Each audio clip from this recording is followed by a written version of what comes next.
स्वागत है आपका बायजूस आईएएस में और स्वागत है उस साप्ताहिक सर्वेक्षण में जिसमें हम दृष्टिपात करते हैं अंतर्राष्ट्रीय घटनाक्रम पर।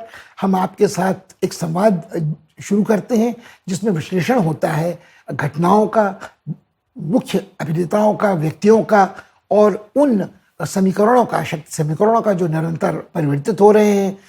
और 21वीं सदी की जब हम चर्चा करते हैं तो एक विडंबना ये है कि हमारा ध्यान अटका रहता है कुछ घटनाओं पर, क्योंकि सदी की शुरुआत ही एक धमाकेदार घटना से हुई थी। 9/11 की जो घटना थी जिसमें 2 वर्ल्ड ट्रेड टावर ध्वस्त किए गए थे अमेरिका में, उसके साथ ही शुरू हुई थी ये शताब्दी, नई शताब्दी। और शुरू हुआ था एक संघर्ष अंतर्राष्ट्रीय आतंकवाद के खिलाफ, इस्लामी कट्टरपंथी के खिलाफ, और एक तरह के धर्म युद्ध का माहौल बना था।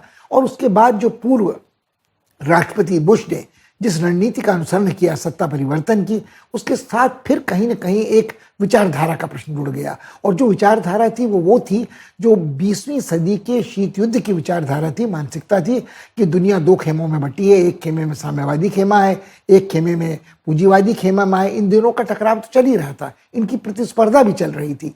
मगर इसके अलावा जो ये इस्लामी कट्टरपंथी विचारधारा का प्रसार था, ये साम्यवाद और पूंजीवाद की विचारधारा की तरह साफ साफ इसका परीक्षण नहीं किया जा सकता था।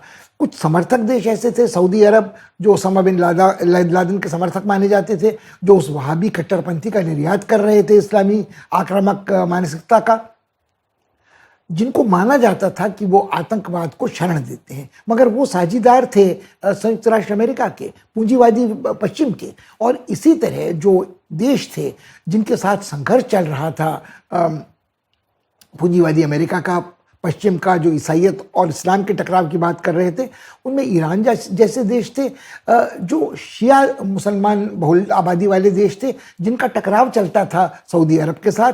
मगर जब ये टक्कर शुरू हुई सत्ता परिवर्तन वाली, तो ये सारी चीज़ें गड्ढे होने लगी।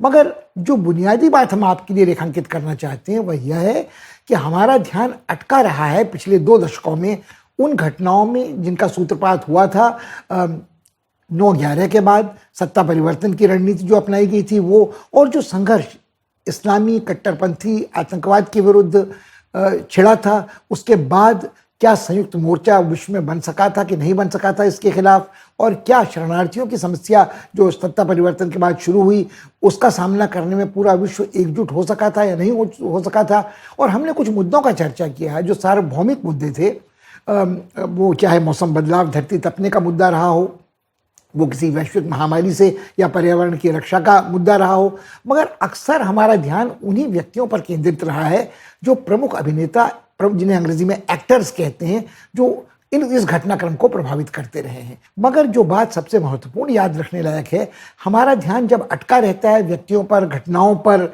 नीतियों पर, विचारधाराओं पर, तो हम ये भूल जाते हैं कि कुछ संस्थाएं ऐसी हैं जिनके जरिए अंतर्राष्ट्रीय राजनीति संपादित होता है, जो 21वीं सदी में जन्मी थी और उनका विकास कैसे हुआ। एक ऐसा ही अंतर्राष्ट्रीय संगठन है ब्रिक्स, जिसका नाम शुरू में ब्रिक था। इसकी कल्पना सबसे पहले एक बरतानवी अर्थशास्त्री ने की थी। उनका कहना था कि ये एक ऐसा समुच्चय है, जो ऐसा संगठन है जिसमें विश्व की 40% आबादी है, जिसमें उत्तरी गोलार्ध और दक्षिणी गोलार्ध के बड़े बड़े देश, क्षेत्रीय शक्तियाँ, उदीयमान शक्तियाँ हैं, जिसमें ऐसे 2 देश हैं जो सुरक्षा परिषद के स्थायी सदस्य हैं, वीटोधारी। और इसमें जो ये लोग हैं, इनकी आबादी 40% पूरे विश्व की है, और जो तत्कालीन उस समय लगभग 35 से 40% जो जीडीपी की बात थी वो 20% तक थी। जो अंतर्राष्ट्रीय व्यापार में इनका हिस्सा था वो 15 से 16% के बीच में था। संसाधनों पे बहुत बड़ा कब्जा इनका था। मगर कुल मिलाकर जब हम शीत युद्ध की बात करते हैं, 20वीं सदी की अंतर्राष्ट्रीय राजनीति की बात करते हैं, तो संस्थाएं जो थी वो उत्तर और दक्षिण में भेद करती थी, जो पश्चिम और पूरब में भेद करती थी, और तीसरी दुनिया की बात होती थी। तो एक तरह से ये 21वीं सदी के आरंभ में एक तीसरी दुनिया के सशक्त होने की कामना का प्रकटीकरण था, जिसमें उत्तर और दक्षिण का विभाजन नहीं था, जिसमें पूरब और पश्चिम का विभाजन नहीं था, और अमीर और गरीब की खाई भी उस तरह की नहीं थी। एक और दुनिया की दूसरे सबसे बड़ी अर्थव्यवस्था चीन थी, तो गरीब देश भी इसमें शामिल थे।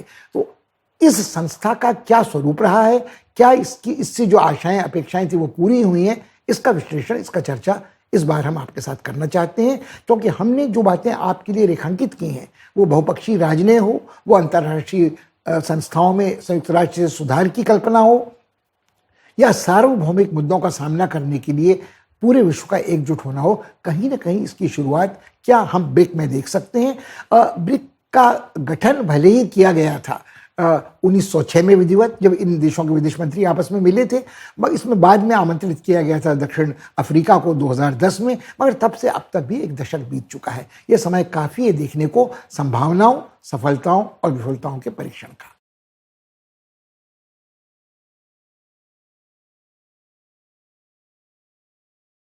यदि हम कागज़ और कलम लें और आंकड़ों को उसमें लिखने दर्ज करने की कोशिश करें, तो ब्रिक्स बहुत प्रभावशाली संगठन लगता है।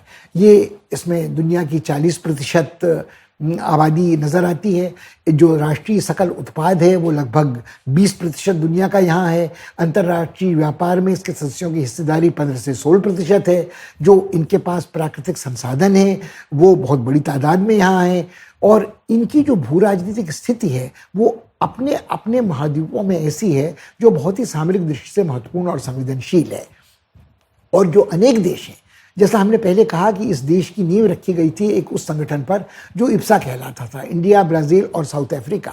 ये तीनों देश अपने अपने महाद्वीप में क्षेत्रीय प्रमुख शक्तियां थे। इनकी महत्वाकांक्षा अपने क्षेत्र में प्रभावशाली होने की थी, नेतृत्व प्रदान करने की थी, और इनकी क्षमता लगभग तुलनीय थी कि ब्राज़ील को परमाणुविक ऊर्जा के शोध में भी महारत हासिल था, अंतरिक्ष परीक्षण में भी उसने प्रयोग किए थे, उसके यहाँ प्राण रक्षक औषधियों और वैक्सीनों के निर्माण में भी काफ़ी तरक्की हो चुकी थी। और भले ही जब से उसने परमाणु प्रसार संधि पर हस्ताक्षर किए, उसने परमाणुविक अस्त्र बनाने से अपने को मुक्त कर लिया, उससे विमुख कर लिया, और एक तरह से उसकी और भारत की नीति में थोड़ा मतभेद आना शुरू हो गया। मगर हम उस पूरे दिनों में ये सोचते थे कि ये तीनों देश ऐसे हैं जो एक तरह से भले गुटनिरपेक्ष पूरी तरह से न रहे हों, मगर फिर भी इनमें आपस में एक ऐसा साम्य था, साझेदारी थी कि ये सब लोग अश्वेत थे। बहुसंख्यक आबादी इन देशों की अश्वेत थी। ये लोग स्वाधीनता प्रेमी थे, और ये समर्थ थे अपने आर्थिक विकास को एक सीमा तक आत्मनिर्भर बनाने के लिए। इनमें दो देश ऐसे थे, रूस और चीन, जो सुरक्षा परिषद के स्थायी सदस्य हैं, वीटो का अधिकार इनके पास है, और इनकी सैनिक ताकत, तकनीकी ताकत, इनकी आर्थिक क्षमता, भले रूस की आर्थिक क्षमता उतने बड़े पैमाने पर नहीं आंकी जा सकती जैसी चीन की आंकी जाती है, या भारत की अर्थव्यवस्था का परिमाण जितना बड़ा आबादी के आधार पर बन जाता है उसकी तुलना में रूस कहीं पिछड़ा नजर आता है। मगर ये एक तरह का भ्रामक पैमाना है कि यदि आप देखें कि जितने बड़े तेल, गैस और खनिजों के भंडार पर रूस बैठा हुआ है, उसकी तुलना इतनी बड़ी है कि पूरे यूरोप की ऊर्जा सुरक्षा उस पर निर्भर करती है। तो उससे तुलना नहीं की जा सकती है भारत के आर्थिक प्राकृतिक संसाधनों की, या मोटा मोटा ये कहना कि भारत की जो अर्थव्यवस्था है वो ब्रिक्स में संसार के 5वें 6 नंबर की सबसे बड़ी अर्थव्यवस्था है। मगर ये कहना भ्रामक है, क्योंकि भारत की सैनिक शक्ति, भारत की तकनीकी क्षमता वैसी नहीं है जिसकी तुलना रूस के साथ की जा सकती हो। दूसरी बात ये थी कि रूस से बड़े पैमाने पर भारत सैनिक साज सामान की खरीदारी करता था, और एक रूस के साथ आत्मीय संबंध, उसके घनिष्ठ संबंध, आजमाए हुए संबंध शीत युद्ध के काल से चले आ रहे थे। बांग्लादेश मुक्ति अभियान में वो और प्रगाढ़ हुए थे, और जब तक पुतिन ने सत्ता ग्रहण नहीं की थी रूस में, तब तक रूस का स्वरूप एक यूरेशियाई देश का था। मगर पुतिन के सत्ता ग्रहण करने के साथ क्रमशः पुतिन यूरोपोन्मुखी होते रहे हैं, और जो एशियाई हिस्सा सुदूर पूर्व का रूस का था या मध्य एशियाई हिस्सा था, उसमें उनकी प्राथमिकताएं बदलती रही हैं। जब तक रूस भयंकर आर्थिक संकट से गुजर रहा था, अराजकता की कगार पर खड़ा था, तब तक भारत के आर्थिक निवेश की रूस को जरूरत थी। साइबेरिया में, सखालिन में भारत की उस खरीदारी की जो सैनिक साज सामान की थी। मगर बाद में जब धीरे धीरे भारत भी अपने आर्थिक सुधारों को क्रियान्वित करने के बाद धीरे धीरे अमेरिका की तरफ झुकने लगा, और अमेरिका के साथ उसने परमाणुविक ऊर्जा के शांतिपूर्ण उपयोग का करार किया, और जब उसने अपने सैनिक साज सामान की खरीदारी के लिए और विकल्प ढूंढने शुरू किए, कभी फ्रांस, कभी इजराइल, कभी कनाडा, तो कुल मिलाकर रूस भी धीरे धीरे भारत का उतना करीबी मित्र नहीं रहा है जितना वो अतीत में था। पश्चिमी दुनिया ने रूस पर आर्थिक प्रतिबंध लगाए तो कहीं ना कहीं रूस के लिए ज़रूरत थी कि दुनिया के दूसरे सबसे बड़े आबादी वाले देश को, जो 5वीं 6ठी सबसे बड़ी अर्थव्यवस्था है, उसको नकारे नहीं। मगर वो पुरानी बात आत्मीयता वाली, घनिष्ठता वाली, सामरिक हितों के सन्निपात वाली नहीं रह सकी है। इस बात को हम अनदेखा नहीं कर सकते हैं। इसी तरह जहाँ तक चीन का प्रश्न है, जब चीन यहाँ आता है तो चीन को जब शामिल किया गया इस गठबंधन में, तो हम ये भूल गए कि चीन और भारत का जो वैमनस्य है, चीन और भारत का जो सैनिक टकराव है हिमालयी सरहद पर, वो इतना पुराना है, सन 60 के दशक से आज तक, कि उसमें चीन का एक प्रतिस्पर्धा, प्रतिद्वंदिता का ही नहीं, एक वैर भाव हिंदुस्तान के साथ हमेशा रहा है। और उसने एक धुरी का निर्माण किया है पाकिस्तान का, एक समय जिसमें जकार्ता शामिल था, और ख़ुद जो भारत को चारों तरफ से घेरने का प्रयास है। तो भारत भले ही अपने को उदीयमान शक्ति माने दक्षिण एशिया में, मगर चीन को ये कबूल नहीं हो सकता है, क्योंकि अगर दक्षिण एशिया में प्राथमिकता प्रभुत्व की भारत की रहती है तो फिर एशिया में सबसे बड़ी शक्ति होने का क्या अर्थ चीन का रहता है। और एक भूमंडलीय स्तर पर जो अपने को परम शक्ति बतलाती है, जो अमेरिका को अपदस्थ करना चाहती है, उसकी भूमिका फिर क्या रहती है। तो हमारा कम से कम ये मानना है कि यदि तटस्थ भाव से देखें तो ब्रिक्स की संभावनाएं उसी वक्त समाप्त हो गई थी, आंकड़े कुछ भी कहते हों, जब रूस और चीन इसमें शामिल हो गए। अब ये दो देश ऐसे हैं जिनके अपने राष्ट्रीय हित विश्वव्यापी हैं। आज भारत एक उदीयमान शक्ति है, वो अपने को विश्वगुरु कह सकता है, मगर उसके राष्ट्रीय हित विश्वव्यापी नहीं है, और न उसकी क्षमता सैनिक और आर्थिक ऐसी है कि वो विश्वव्यापक स्तर पर अपने इन हितों का संवर्धन, संरक्षण कर सके। यदि आप तुलना करें चीन के वन बेल्ट वन रोड वाले कार्यक्रम से, तो उसने जो ये रणनीति अपनाई है, जिसमें 100 से ऊपर देश उससे वो लपेट चुका है, जिनको अपने ऋण से दबा चुका है, अफ्रीका में, लैटिन अमेरिका में, और उसकी सैनिक शक्ति भी जो है, जिसका प्रदर्शन वो कभी कभी अपने कठपुतलों के जरिए करता है, उत्तरी कोरिया के जरिए करता है, तैवान को आंखें तरेर कर दिखाता है, दक्षिणी हिंद महासागर में उसकी सेना का आक्रामक तेवर रहता है, और भारत के साथ मुठभेड़ की संभावना इस समुद्री मोर्चे पर भी है। भारत जब क्वाड्स की बात करता है, हिंद प्रशांत क्षेत्र की बात करता है, तो चीन ने दो टूक भारत को ये चेतावनी दी है कि उसे अमेरिका की साजिश में शिकार नहीं होना चाहिए, उसे पश्चिमी देशों के साथ नहीं जाना चाहिए, उसको एशियाई एकता को खंडित नहीं करना चाहिए, उसको ये गलती नहीं करनी चाहिए, आदि आदि। अब इसके दो पक्ष हैं। जब जब चीन ये बात करता है एशियाई एकता की, तो वो भूल जाता है कि एशियाई एकता में सबसे बड़ी दरार उसने भारत चीन सीमा विवाद के दौरान 1950 के दशक के अंतिम वर्षों से ही डालनी शुरू कर दी थी।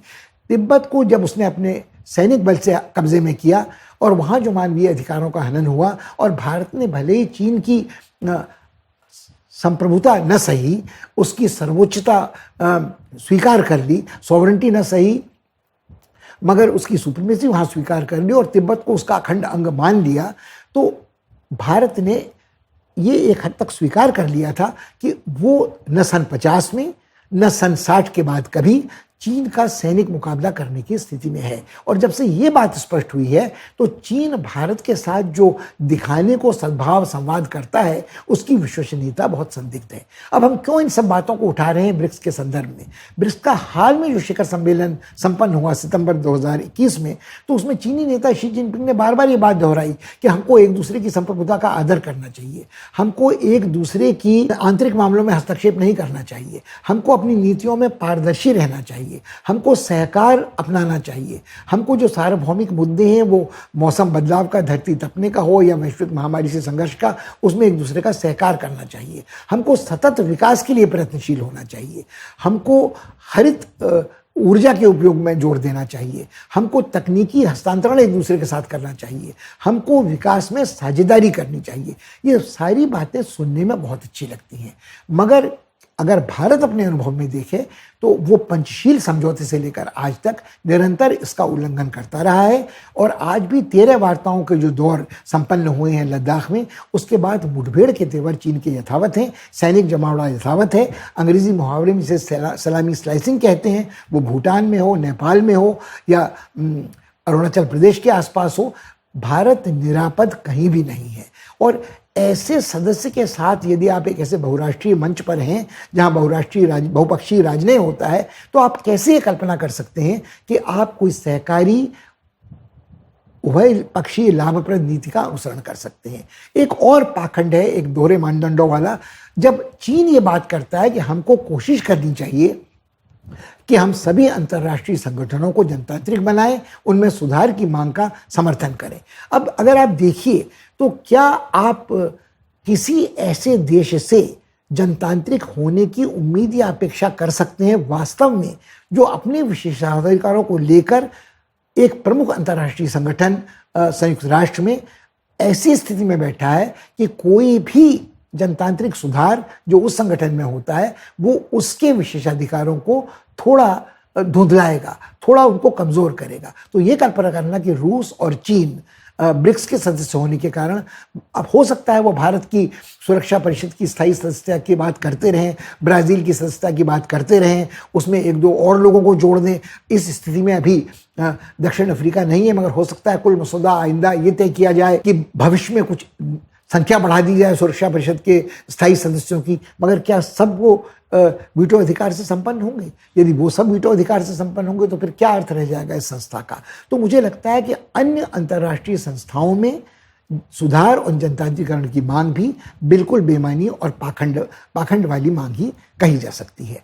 अब कुछ और चीज़ें हैं जिनको अगर आप देखें तो इन्हीं दो देशों ने, रूस ने और चीन ने, कुछ ऐसे समानांतर संगठन भी खड़े किए हैं जो ब्रिक्स को कमज़ोर करते हैं, घुन की तरह उसकी नींव खोखली करते हैं। जैसे शंघाई कोऑपरेशन ऑर्गेनाइजेशन है जिसमें रूस और चीन उसके नेता हैं, उसमें मध्य एशिया के देश शामिल किए गए हैं जो पहले गणराज्य थे सोवियत संघ के और जो आज भी उसके साथ घनिष्ठ रूप से जुड़े हैं। और उसमें भारत को पहले विशेष अतिथि के रूप में, फिर बाद में लगभग स्थायी सदस्य के रूप में बुलाया जाता है। और भारत इस भ्रम में रहता है कि वहाँ नीति निर्धारण में उसकी कोई हिस्सेदारी हो सकती है। मगर जहाँ ये हित हैं, हमने हितों के सन्निपात की बात की, उन दोनों के हितों का सन्निपात तो नजर आता है, मगर इन दो बड़ी शक्तियों के हितों का क्या सन्निपात हमको नजर आता है ब्राज़ील के साथ, दक्षिण अफ्रीका के साथ और भारत के साथ। भारत इस स्थिति में बड़ी विचित्र स्थिति में है कि ब्राज़ील फिर भी चीन से काफ़ी दूर है, अभी तक निरापद है। मगर चीन में जो नेता हैं उन्होंने जिस तरह की अस्थिरता को, आर्थिक संकट को न्योता दिया है, चाहे वो वैश्विक महामारी से जूझना हो, चाहे वो वर्षावनों का विनाश हो, चाहे उनकी अपनी स्थिति बहुत निरापद न हो, क्या ये वहाँ भी चीन को घुसपैठ का मौका निकट भविष्य में नहीं मिल सकता है? हम सोचें इस बारे में।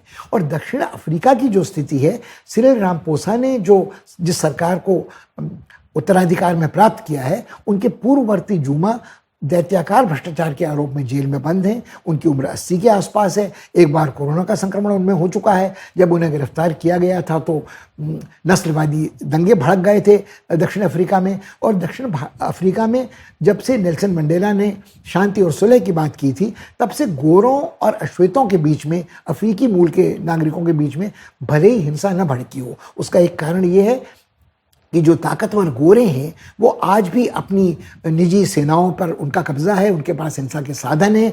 वो पर्दे के पीछे से अश्वेतों की निर्वाचित सरकार के धागे खींचते पलटते रहते हैं। और क्यों आप सिर्फ उन गोरों पर ही दोष देते हैं? जूमा पर सबसे बड़ा आरोप ये था कि भारतीय मूल के गुप्ता परिवार ने पूरा कब्जा कर रखा था। वही मंत्रिमंडलों की नियुक्ति का फैसला करते थे, मंत्रियों के बीच में विभागों का बंटवारा करते थे और उनको अंत में दक्षिण अफ्रीका छोड़कर भागना पड़ा। मगर जब तक ये स्थिति थी, इसके अलावा कुछ स्थितियां ऐसी हैं, जब नस्लवादी हिंसा का विस्फोट हुआ तो गोरे निशाने पर नहीं आए, मगर भूरे हिंदुस्तानी जो पीढ़ी दर पीढ़ी दक्षिण अफ्रीका में रह रहे, उनके बीच ये हिंसा हुई और उन्होंने अपनी रक्षा के लिए जब हथियार उठाए तो रामाफोसा को ये कहना पड़ा कि हम लोगों को ये बैरभाव आपस में नहीं पालना चाहिए। जो पीढ़ी दर पीढ़ी यहाँ रह रहे हैं वो भी यहीं के निवासी हैं, मगर जो मूल निवासी हैं उनको पराया नहीं मानना चाहिए, उनको लुटेरा नहीं समझना चाहिए, आदि आदि। एक कबायली संस्कार भी दक्षिण अफ्रीका का है, भले उसकी गिनती विकसित देशों में होती है, उच्च मध्यवर्गीय देशों में होती है, औद्योगिक रूप से विकसित देशों में होती है, मगर ये सब बातें फिर कागज़ पर हैं। जो कबायली आदिम भावावेश वहाँ फैलता है, उसमें कभी वो इनकार कर लेते हैं एड्स की वैक्सीन लगाने से, कभी अंधविश्वासी उपचार की राय वहाँ के राष्ट्रपति देने लगते हैं।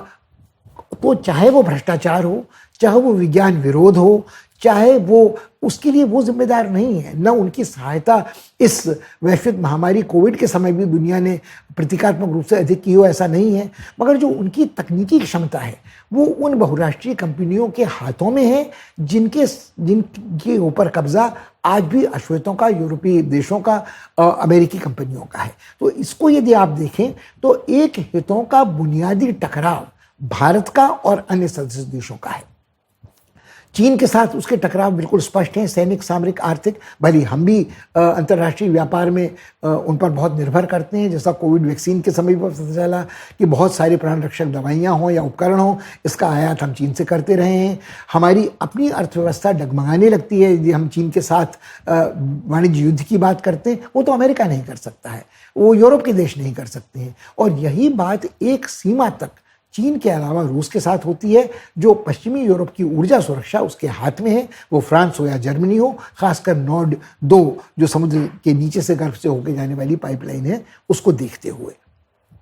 तो यदि इन बातों को आप अपने ध्यान में रखें तो आपको ये बात स्वीकार करनी पड़ेगी कि आज ब्रिक्स की संभावना या उसकी असलियत इन 2 दशकों में पूरी तरह से जग जाहिर हो चुकी है कि जिस तरह से आज एक दूसरा बहुराष्ट्रीय संगठन यूरोपीय समुदाय लगभग बिखरने की कगार पर पहुंचा है। एक तरफ दूसरा बहुराष्ट्रीय संगठन आसियान जो अपने को सहकार की भूमिका बनाता था दक्षिण पूर्व एशिया में, उसमें भी एक तरह की अस्थिरता है चीन को लेकर, अपनी ऊर्जा संसाधनों को लेकर, अपने आर्थिक विकास को लेकर, कि क्या उनके रिश्ते दोस्ताना रहेंगे चीन के साथ, क्या थोड़े बैरभाव वाले रहेंगे, और क्या वो चीन के दबाव का मुकाबला कर सकते हैं यदि अमेरिका यहाँ उपस्थित नहीं है, क्वाड्स में या कहीं और अमेरिका जब से अफगानिस्तान से पलायन के बाद हर जगह से हाथ समेट रहा है और उसकी अपनी बुनियादी समस्या, अपनी आंतरिक अर्थव्यवस्था को वापस पटरी पर लाने की है, तब क्या हम ये मानकर चल सकते हैं कि ऐसा कोई दूसरा बहुराष्ट्रीय संगठन हो सकता है ब्रिक्स जैसा, जो एक समानांतर व्यवस्था पेश कर सके अंतर्राष्ट्रीय समुदाय के सामने? ये समस्या भारत के लिए सबसे विकट है, हमको गंभीरता से इसके बारे में सोचना चाहिए। जब हम ब्रिक्स की बात करते हैं तो एक और चीज बार बार विश्लेषक रेखांकित करते हैं। उनका कहना है कि ब्रिक्स में पिछले 4-5 साल में जो नेतृत्व उभर कर आया है वो एक तानाशाही वाला नेतृत्व है। भले ही लोग तानाशाही मिजाज के हैं, वो निर्वाचित होकर आए हैं, मगर वो एक तरह के ऐसे अधिनायक हैं, अपनी जनता के भाग्य विधाता हैं, जो निर्वाचित होने के बाद उनके हित की बात सोचते हैं, मगर उनकी राय सुनने का उनमें धैर्य नहीं है। और वो धीरे धीरे, चाहे वो शी जिनपिंग हो, चाहे वो व्लादिमीर पुतिन हो, चाहे वो बोल्सोनारो हो, चाहे वो बोरिस जॉनसन हो, चाहे वो भारत के नरेंद्र मोदी हो, निर्वाचित अधिनायक हैं। और उनके शासनकाल में कुछ स्थितियां ऐसी आई हैं कि सहकार बहुत संभव नहीं हो पाया है, इस कारण कि वो लोग जिस नज़रिए से सोचते हैं उसमें दूसरों के साथ तालमेल बिठाना बड़ा कठिन है। मगर ये बात कहना गलत है, ये आलोचना, क्योंकि हम ये कह सकते हैं कि सारे विश्व में ये प्रवृत्ति पिछले 4-5 वर्ष में देखने को मिल रही है। ट्रंप अमेरिका में जब थे तो उनसे बदतर कौन हो सकता था? और यदि आप देखें तो तुर्की में अगर एर्दोगान है तो उनकी स्थिति क्या बेहतर है? जो इंडोनेशिया के नेता हैं, क्या उनको आप ये नहीं कह सकते कि वो पूर्णतः जनतांत्रिक हैं? तो ये छोटा देश हो, बड़ा देश हो, अब यूरोपीय समुदाय के नेताओं पर यह आरोप लगता है कि मैक्रों के तेवर कभी कभी अधिनायकों जैसे होते हैं। जर्मनी में जब तक एंजेला मर्केल चांसलर थी तब तक ये कहा जाता था कि वो एक संतुलन बिठाए रखती हैं, मगर बाकी यूरोपीय देशों में भी ये प्रवृत्ति न देखी जा रही हो। दक्षिणपंथी, अनुदार, असहिष्णु ऐसा नहीं है। मगर इसका क्या लेना देना ब्रिक्स के साथ है? वो ये है कि यदि देश में नेता ऐसा है जो लोकप्रिय है, जो लोक लुभावन नारे दे सकता है, जुमलों का प्रयोग करता है, मगर उसकी नीतियां निश्चित रूप से अर्थव्यवस्था के लिए लाभदायक हो, कहना कठिन है। ये कहना कठिन है कि उसके विपक्ष में जो सुगबुगाते हुआ आक्रोश प्रतिद्वंदियों का है उसका विस्फोट अचानक नहीं होगा। ये आज हमको देखने को मिल रहा है बोल्सोनारो के ब्राजील में। मगर ये कहना कठिन है कि आज जो स्थिति निरापद लगती है शी जिनपिंग की, जब आज उसकी अर्थव्यवस्था मंदी की चपेट में आती है, जब वहाँ बड़ी बड़ी निर्माण करने वाली कंपनियां दिवालियां होने लगती हैं, जब वहाँ आक्रोश फैलता है आर्थिक मंदी के कारण शहरी इलाकों में, विशेष आर्थिक क्षेत्रों में और देहाती इलाकों में, जब पर्यावरण और प्रदूषण का सीधा प्रभाव उस पर पड़ता है। कोयला खदानों में बाढ़ आ जाती है, पानी भर जाता है, कटौती करनी पड़ती है, कोयले से जो बिजली उत्पादन होता है उस पर बड़े भांत खतरे में पड़ते हैं। तो जब यदि चीन की व्यवस्था मंदी में आती है तो चीन का सबसे बड़ी प्राथमिकता अपनी अर्थव्यवस्था को नियंत्रण में रखने की होगी और सारी चीजें गौड़ हो जाएंगी। न उसे मानवाधिकारों की चिंता रहेगी, न पर्यावरण की चिंता रहेगी, न उन अपने वादों की चिंता रहेगी जो उसने ब्रिक्स में किए हैं या अन्य संगठनों में किए हैं, पर्यावरण के शिखर सम्मेलन में किए हैं, आदि आदि। तो कुल मिलाकर हर राष्ट्र अपने हितों के लिए ही काम कर रहा होगा। तो ऐसे में बहुपक्षीय राजनय और अंतर्राष्ट्रीय संगठन जो बने थे इस सहकार के लिए, उनकी संभावनाओं पर प्रश्न चिन्ह लगना बेहद स्वाभाविक है। जब बात करते हैं चीन के नेता पारदर्शिता की, जब बात करते हैं चीन के नेता सतत विकास की, जब बात करते हैं चीन के नेता आर्थिक तकनीकी सहकार की, तो उनकी कथनी और करनी में जो विरोधाभास है वो सब जगह साफ नजर आता है, खासकर भारत के साथ रिश्तों में। और भारत के साथ रिश्तों में जो सबसे दुखद स्थिति है वो ये है कि तमाम सैनिक सामरिक मुठभेड़ के बावजूद जो लगभग 60 वर्ष से चला आ रहा है चीन के साथ हमारा बैरभाव, और चीन की जो साजिश भारत के गले में जहरीले मोतियों की माला पहनाने की, वो भी अनवरत जारी है। मगर इसके बावजूद हमारा जो अंतर्राष्ट्रीय व्यापार का पैमाना है वो चीन के साथ 100 अरब डॉलर से ज़्यादा का है। और उसके बाद दिक्कत क्या है कि उसका असंतुलन चीन के पक्ष में लगभग 30 अरब डॉलर का है। और ये स्थिति आज की सरकार की देखरेख में नहीं हुई है। जब प्रसिद्ध अर्थशास्त्री मनमोहन सिंह भारत के प्रधानमंत्री थे तो उन्होंने एक बार ये कहा था कि हमारा चीन के साथ व्यापार इतना विशाल है, विराट है, उसकी संभावनाएं इतनी विपुल हैं, उसकी नज़ाकत इतनी है कि हमको सीमा विवाद को कुछ देर के लिए ठंडे बस्ते में डाल देना चाहिए। इसी का नतीजा आज हमको देखने को मिल रहा है कि न केवल चीन हमारे ऊपर दबाव डाल सकता है सैनिक और सामरिक, बल्कि वो हमारी अर्थव्यवस्था को चरमर करने के लिए हमको मजबूर कर रहा है बड़े पैमाने पर सैनिक तैनाती के लिए हिमालयी सरहद पर और नौसैनिक तैनाती के लिए हिंद महासागर क्षेत्र में, हिंद प्रशांत क्षेत्र में। और चीन हमारी इस घेराबंदी में एक हद तक सफल होता नजर आ रहा है। तो हम कैसे अपेक्षा कर सकते हैं कि ऐसे सदस्य के साथ हमारा सहकार हो सकता है। चीन के नेता ने, शी जिनपिंग ने, अभी हाल सितंबर का जो शिखर सम्मेलन हुआ था ब्रिक्स का, उसमें एक चीनी मुहावरे का प्रयोग किया था, जो बुद्धिमान लोग होते हैं वो परिवर्तन के साथ जीना स्वीकार करते हैं और जो अनुभवी लोग होते हैं वो परिवर्तन को अपने अनुसार ढालने की कोशिश करते हैं। अब उनकी एक जो महारत है वो ये है कि वो एक ऐसा जुमला लाते हैं जो चीनी पारंपरिक ज्ञान से जुड़ा होता है और चीनी भाषा में उसका जब आप दूसरी भाषा में अनुवाद करें चीनी भाषा से तो उसके कई अर्थ निकल सकते हैं। तो उसका हम क्या अर्थ निकालें कि इस ब्रिक्स के सदस्यों में अकेले चीन एक ऐसा देश है जो बुद्धिमान भी है और विवेकशील भी है और अनुभवी भी है। तो वो जब चाहे वो परिवर्तन के साथ समझौता कर सकता है, उसके साथ जी सकता है और जब चाहे वो परिवर्तन को अपने अनुकूल ढालने का प्रयास कर सकता है। यहाँ पर जो सबसे बड़ी चुनौती हमारे सामने आती है वो ये है कि चीन भले ये दावा करे, चीन के अलावा ब्रिक्स के सदस्यों में सिर्फ एक देश है, भारत, जो परिवर्तन को अपने अनुरूप ढालने की कोशिश कर सकता है, परिवर्तन के अनुसार जीने की कोशिश कर सकता है और उसका आकार इतना विपुल है, उसकी संभावनाएं, तकनीकी क्षमताएं इतनी विराट हैं, भले ही चीन के बराबर न हो, उसकी अर्थव्यवस्था भले ही चीन के मुकाबले में आज भी बहुत छोटी हो, मगर उसके कुछ लाभ भी हैं। उसको एक जनतांत्रिक संघीय व्यवस्था होने का लाभ है, उसको इस बात का लाभ है कि उसके देश में विविधता है, एक तरह का संतुलन है और बहुत आसानी से दुनिया के दूसरे सबसे बड़े देश को दबाया, कुचला या रोका नहीं जा सकता है।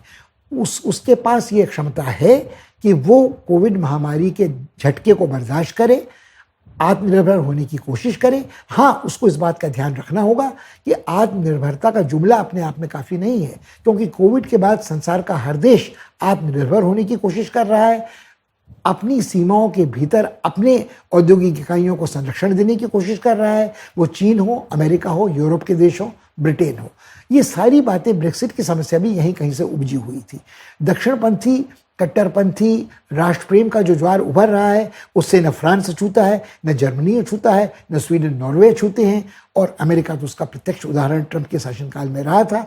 तो ये कहना आज गलत है कि तुर्की के एर्दोगान हो, वो सब है। मगर भारत के पास ये संभावना है कि भारत यदि चीन के साथ प्रतिस्पर्धा की होड़ छोड़े, प्रतिद्वंद्विता की होड़ छोड़े, सैनिक सामरिक क्षेत्र में अपने हितों से 1 इंच पीछे न हटे, चीन को शत्रुवत समझे और भले ही हमारी आर्थिक विकास की दर चीन के आर्थिक विकास की दर से आने वाले कुछ वर्षों में कुछ पिछड़ी रहे, मगर हम उस आर्थिक विकास का समतापूर्ण वितरण अपनी पूरी आबादी में कर सकें, गरीबों और अमीरों के बीच की खाई को पाट सकें, अपनी संस्थाओं को मजबूत बना सकें, वो न्यायपालिका हो, वो संसद हो, और हमारी संघीय व्यवस्था हमारी उस विविधता से जो जनित तनाव होते हैं उनका समायोजन करने में, उनसे जो संकट बीच बीच में पैदा होते हैं उनका निवारण करने में संभव हो। यदि हम ऐसा करने में समर्थ होते हैं तो कोई कारण नहीं कि हम इस मंच की असफलता, असमर्थता से अपने को मुक्त करें।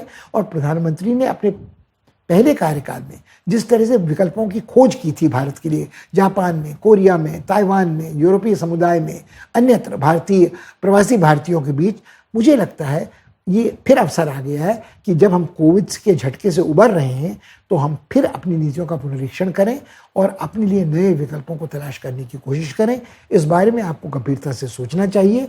इसमें भावावेश में बहने की ज़रूरत नहीं। संगठन बनते हैं, बदलते हैं और समयानुसार नई चुनौतियों के लिए नए नए संगठन बनते हैं। हो सकता है कुछ समय तक स्थिति अनिश्चय की रहे, मगर किसी पुराने संगठन के साथ सिर्फ इसलिए जुड़े रहना कोई परमावश्यक नहीं है कि उसकी उपयोगिता या अनुपयोगिता आज जग जाहिर हो चुकी है।